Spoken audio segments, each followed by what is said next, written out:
Ever watch someone self-destruct because they couldn't manage their emotions? Maybe they lost their job in a fit of rage, wrecked a relationship through crippling jealousy, or made a reckless decision on impulse? The truth is brutally simple. If you don't learn self-mastery, everything else will control you. The world's a chaotic, unpredictable mess, often unfair and downright cruel.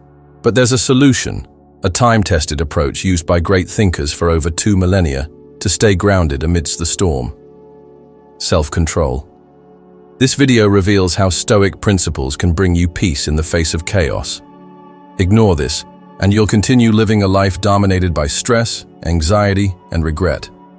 But stick with me, and you'll understand why strong people don't shout, don't react impulsively, and don't get swept away by fleeting feelings. They govern themselves, and that changes everything. For those unfamiliar, I'm Adriano, and I've been passionate about Stoicism for over a decade. It's helped me through some dark times, and since then, I've dedicated myself to studying, practicing, and sharing these teachings with anyone seeking inner strength, clarity, and calm amidst the confusion. It's easy to say you're calm. It's a whole different ballgame when someone humiliates you publicly. A crucial email never arrives, or worse, arrives with dreaded news. Keeping your cool when your meticulously laid plans crumble, that's when self-control truly reveals who you are. That's where Stoicism shines. As Epictetus said, it's not things themselves that disturb men, but their judgments about these things. The first step to lasting peace is grasping a simple but harsh truth. You have almost no control over your life. Almost nothing. You can't control other people's opinions, your boss's behavior, or whether someone will reciprocate your feelings. Trying to control everything? Prepare for frustration, anxiety, and a constant state of near meltdown. The only thing you can control is your mind, your judgments, reactions, and decisions. That's where Stoicism focuses, and that's where true freedom begins. Maybe you're going through a rough patch right now. Betrayal, injustice, loss, a soul-crushing routine, whatever it is. Will you let it shatter your peace? Become a prisoner of circumstance? Or will you master your inner world to influence the outer? Stoic self-control is about ceasing to be controlled by reactive emotions. It's not about suppressing feelings. It's about mastering them, understanding them, channeling them. Anger isn't the problem. Letting anger make your decisions is. How many people have you seen destroy relationships, careers, opportunities because of a rage-fueled outburst or impulsive reaction? Will Smith's infamous incident serves as a stark reminder. A respected actor, decades-long career, tarnished in a single moment of uncontrolled emotion. Reason lost to feeling, self-control absent. Now consider Viktor Frankl, a psychiatrist who survived the Holocaust. He endured unimaginable horrors, losing his family, yet emerged stating, "Between stimulus and response there is a space. In that space is our power to choose our response. In our response lies our growth and our freedom." That's Stoicism in action. That's self-control at its deepest level. But you might be thinking, okay, but how do I apply this to my life, right now? It's about daily practice. The next time someone irritates you, instead of reacting automatically, pause, observe, ask yourself, is this within my control? If not, let it go. If it is, act wisely. Instead of exploding, breathe. Instead of revenge, walk away. Instead of fueling drama, preserve your peace. It's training. The more you practice, the more natural it becomes. Science backs this up. Studies show that people with strong emotional regulation skills experience significantly less stress, anxiety, and depression. One of the most effective ways to build this skill is precisely the rational reflection Stoicism encourages, questioning automatic thoughts, reframing interpretations, and strengthening your mind to handle reality as it is, not as you wish it were. Apply this to every aspect of your life: traffic, criticism, conflict. Instead of a ticking time bomb, you become a rock in the storm, unyielding, serene, in control. And here's a twist. You might think this makes you cold, distant, unfeeling. It's the opposite. True self-control allows for deeper connections because you don't react automatically. You listen better, you understand better, you act better. You become someone others trust, and that changes everything. So if you crave peace, start training your mind now. Write down what you can control and what you can't. Review it daily. Before every decision, ask, will this reaction bring me closer to peace or further away? Because ultimately, as Marcus Aurelius said, you have power over your mind, not outside events. Realize this, and you will find strength. That's the secret. Nothing steals your peace, unless you let it. Most people spend their lives trying to control everything around them, except their own expectations. And it's those expectations that destroy relationships, ruin projects, and breed deep anxiety and frustration. Stoicism constantly warns against this. Seneca said, "Expectation is the root of all heartache. Expecting everything to go perfectly is setting a minefield for your peace." The danger? When those expectations fail, and they almost always do, the suffering comes not from reality itself, but from the gap between what you imagined and what actually happened. How many times have you been profoundly disappointed, not because something went wrong, but because you'd already written a mental script of how it should have gone? How often have you expected more appreciation, recognition, or perfect execution of your plans? Be honest. How often did things unfold exactly as you envisioned? We're not victims of life. We're victims of our own distorted projections. In today's world, this intensifies. We live in an age of constant comparison. Social media constantly sells the illusion of perfect lives, flawless relationships, and meteoric careers. So you start expecting an edited version of happiness in your own life. You create an expectation based on the unreal. And when reality hits, with its imperfections, unexpected twists and silences, you become frustrated, resentful, and feel inadequate. But the problem was never reality. It was the unrealistic expectation you nurtured. The Stoic solution is brutally simple. Anticipate obstacles. Marcus Aurelius did this daily. He started his day imagining he'd encounter ungrateful, unjust, selfish people. This wasn't pessimism. It was preparation.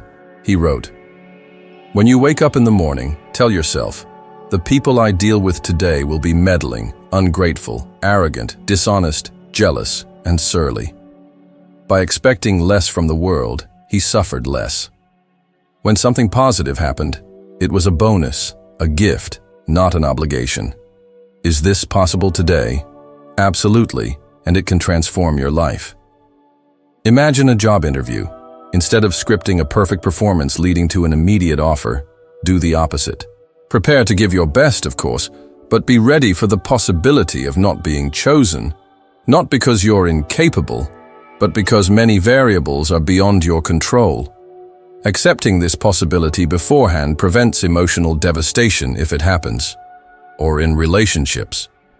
How many people suffer because they expect their partner to be more affectionate, present, or just different?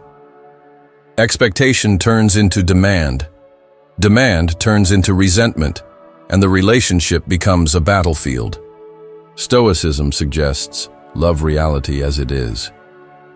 This doesn't mean settling for less, but stopping idealizing the non-existent.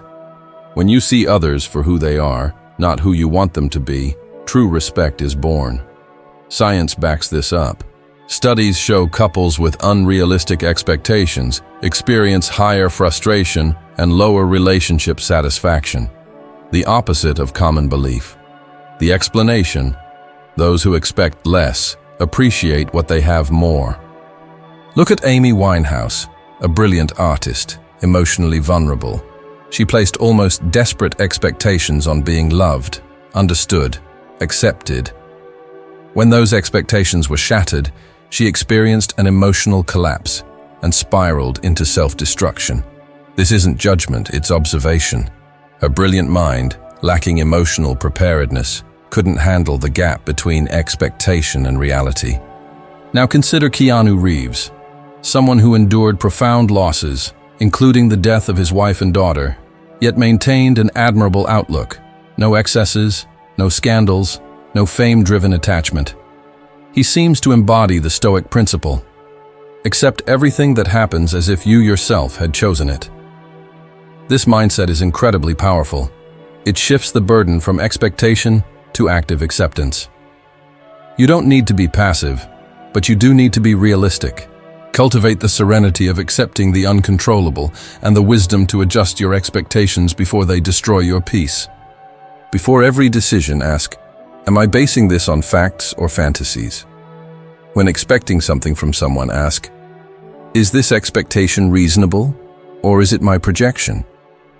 Most importantly, what am I expecting from life that might never happen, and yet I could still be happy? Because as Epictetus said, if you want to be invincible, attack the one thing you cannot possibly be defeated by, yourself. Expectation is one such battle. Winning this internal war is what makes you truly free. A major cause of lost peace today is how people react to what others say or do. Most live at the mercy of external offenses, judgments, and expectations. Every criticism becomes a sentence. Every opinion defines who they are. In Stoicism, this is a serious error. Epictetus said, "It's not things themselves that disturb men, but their judgments about these things. It's not what someone said that hurts, it's the value you assign to it. Your interpretation gives or takes away an offense's power." In today's world of social media, this lesson is more vital than ever. People are crushed by anonymous comments, unrealistic comparisons, and absurd expectations. Barely put yourself out there, and someone's ready to attack, correct, or diminish you. Worse, many accept these words as absolute truth. Have you experienced this? The weight of criticism pounding in your head for days, weeks, months? How many times have you avoided something for fear of what others might say? This slavery to public opinion imprisons the mind. Stoicism liberates.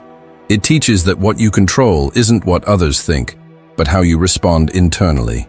Marcus Aurelius wrote, "When insulted, ask yourself, is this true? If it is, change it. If not, let it go." Simple, direct, liberating. Imagine how many anxiety attacks would be avoided if more people applied this logic. This change is practical. At work, facing unjust criticism, most panic, conflict, or internalize guilt. But the Stoic observes, reflects, and chooses not to react impulsively. They analyze, is there truth in this? If so, adjust. If not, proceed with dignity. This isn't coldness, it's self-control. This doesn't mean living indifferently, as if nothing affects you. It means living with a filter, separating external noise from your inner core. Those without this filter are leaves in the wind, tossed about by others' emotions. This is dangerous.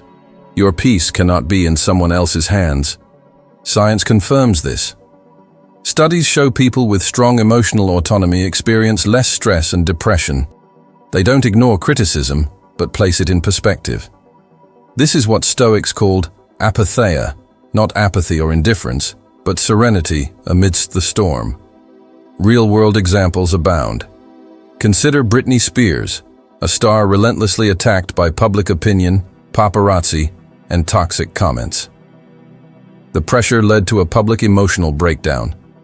This perfectly portrays a life without a filter, where every criticism becomes a wound. The result was devastating. Contrast that with Fred Rogers, Mr. Rogers, a children's educator who became a symbol of serenity, even ridiculed and discredited at times. He maintained his peace. He knew who he was. He didn't let the world's voice drown out his inner conviction. Pure Stoicism in action. To apply this, ask yourself, what have people said today that I let dominate my mind? And then, is this true or just a projection of the speaker?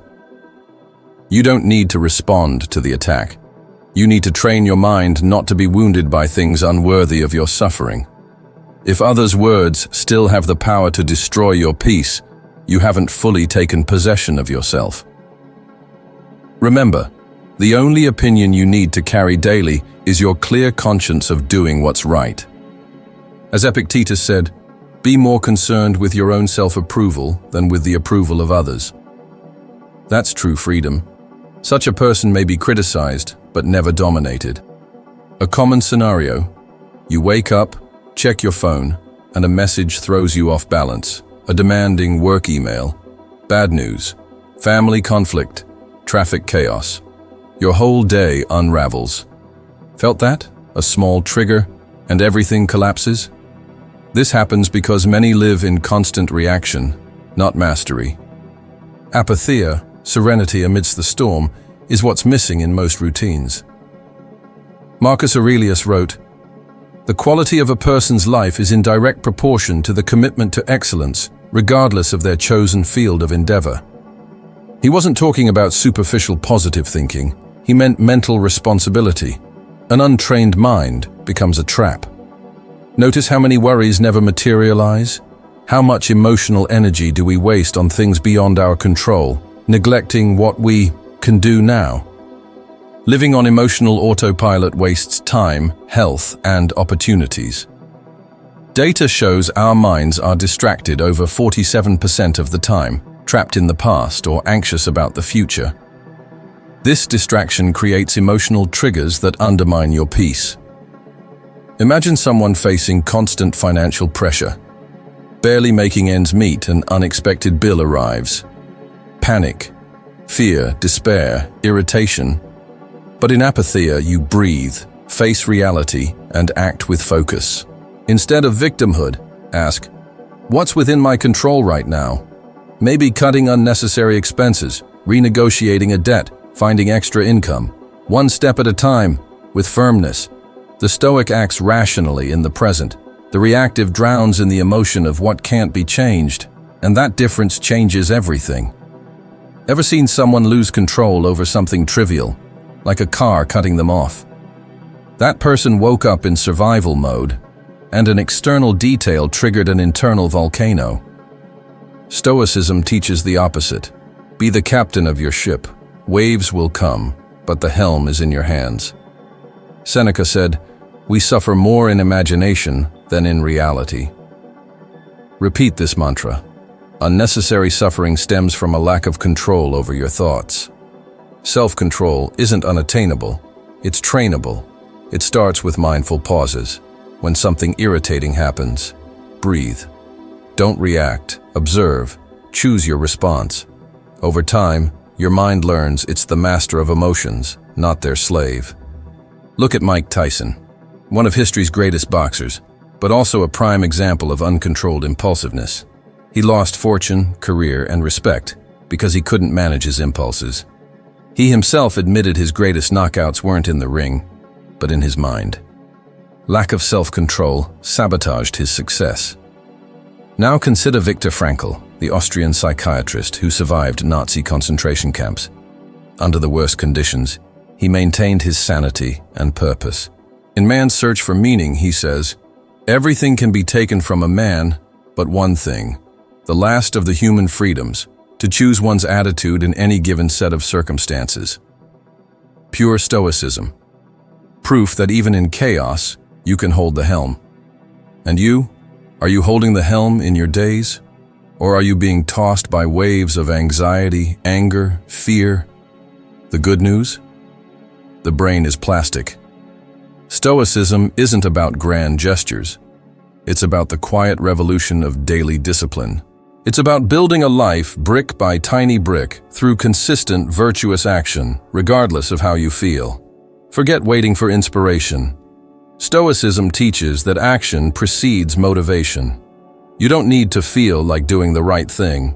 You simply do it. This isn't blind adherence, but a conscious choice to act in accordance with reason, courage, justice, and moderation. Think of it like this. Every time you choose serenity over anger, you're forging a new neural pathway, paving the road to inner freedom. Life will inevitably throw curveballs, but you cultivate strength by facing them head-on, not by avoiding the challenges. This resilience, the ability to rise above adversity, is more valuable than any material wealth. The core principle. Focus on what's within your control. You can't control the outcome, but you can control your response. You can't predict the future, but you can act virtuously in the present moment. This simple truth is the bedrock of Stoic strength. It leaves no room for excuses. Can you work? Work. Can you forgive? Forgive. Can you maintain composure? Practice until it becomes second nature. Marcus Aurelius, arguably the most powerful man of his time, famously wrote, "Get up. You were born to act, not to be a spectator." This isn't just motivational fluff. It's a stark reminder that discipline conquers procrastination. That gap between knowing what to do and actually doing it, that's where your potential dies. Stoicism isn't a theoretical debate. It's a way of life. It's about the cumulative power of small, consistent actions. It's waking up early, even when you don't want to. It's finishing what you start, even when you lack motivation. It's keeping your word, even when no one's watching. The reward isn't external validation. It's the transformation of your character. Seneca's warning, "While you procrastinate, life passes," should be your daily mantra. Stop living as if you have an endless supply of tomorrows. Each day of inaction isn't just a lost day. It's a step further from the person you could become. Daily discipline is the bridge between potential and destiny. Even amidst chaos, the Stoic asks, "What is required of me now?" The answer, guided by reason and virtue, shapes their actions. It's not about flawless execution, but about rejecting inertia. The true victory isn't over others, but over oneself. Failure is not an end, but a restart. Adversity reveals character. It's a crucible that forges strength. So, transform your routine into a training ground for virtue. Stop waiting for miracles and become the architect of your own change. Consistent action separates the dreamer from the doer, the master from the slave, the wise from the regretful. It's not what you feel, but what you do that defines your path. The ultimate reward? Reclaiming control of your life, independent of external circumstances or luck. And if you're ready to take the next step on this journey of self-mastery, click the video on your screen now. Thanks for watching, and see you in the next one.